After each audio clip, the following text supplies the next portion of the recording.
हाय मैत्रिणींनो, good morning. मी दीपाली तुम्हा सर्वांचं स्वागत करते पुन्हा एकदा आपल्या मिनी ब्लॉगमध्ये. तर खूप सुंदर असं ब्लाऊज आहे बघा हे. तर चारही पार्ट बॅक नेक आणि फ्रंट नेकचे आलेले आहेत. तर यामध्ये मला बॅक नेक वेगळा आणि फ्रंट नेक वेगळा करायचा आहे आणि दोन जे सेम आहेत बॅक नेकचे पार्ट त्यामध्ये मला स्लीव्स तयार करायची. ब्लाऊज झाल्याच्या नंतर नक्कीच तुमच्यासोबत शेअर करीन. तर एवढे ब्लाऊज आज मला कटिंग करून घ्यायचेत आणि हे उद्यासाठी मी आज कटिंग करून घेत आहे आणि कालचे जे ब्लाऊज कटिंग केलेले आहेत ते मी आज स्टिचिंग करणार आहे. तर हे कट करून मी अस्तर जोडण्यासाठी बाहेर देत असते. तर पहा आता हे सगळे ब्लाऊज याच्यातलं एकही ब्लाऊज मला आज शिवून होणार नाही. तर पूर्ण ब्लाऊज मला हे कट करून घ्यायचेत. तर बघा इथं अस्तरचा तागाच मी वापरत असते. तर कस्टमरला सुद्धा मी ताग्यातलंच अस्तर सेल करत असते आणि मला जसं लागते तसं मी ताग्यामधूनच कट करून घेत असते. तर हा 30 साईजचा ब्लाऊज मला इथं कटिंग करायचा होता. प्रिन्सेस कटचा आहे 30 size blouse princess cut.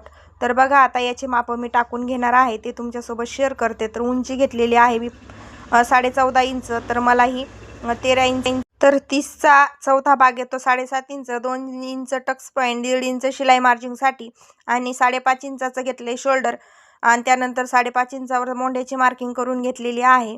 मोंढ्याची marking करून घेतल्याच्या नंतर बघा 2.25 इंचावरती आपला समोरचा आणि बॅक साईडचा गळ्याची रुंदी घेतली आणि उंची घेतलेली आहे 6.5 इंचावरती. इथं आपल्याला चौकोन ड्रॉ करून घ्यायचा आहे आणि गोल आकार असा समोरच्या गळ्याला देऊन घ्यायचा आहे. तुम्हाला जर याचा फुल व्हिडिओ पाहायचा असेल 30 साईज ब्लाऊजचा तर आपल्या चॅनलवर फुल व्हिडिओ अपलोड आहे.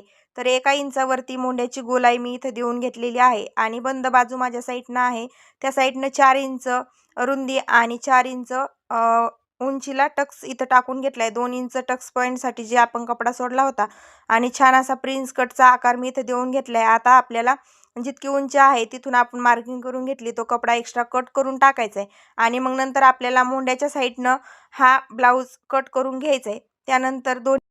त्यानंतर समोरचा पार्ट आणि बॅक साईडचा पार्ट वेगवेगळा करून घ्यायचा आहे. तर आता चला मग आता पूर्ण कटिंग ब्लाऊज झाल्याच्या नंतर मी तुम्हाला दाखवते. तर ह्या पद्धतीने आपली कटिंग करून घेणार आहे मी. आता बघा इथे मी पूर्ण 6 ब्लाऊजची कटिंग पूर्ण केलेली आहे. तर याच्यातला एकही ब्लाऊज आज शिवून होणार नाही जसं की मी तुम्हाला सांगितलं.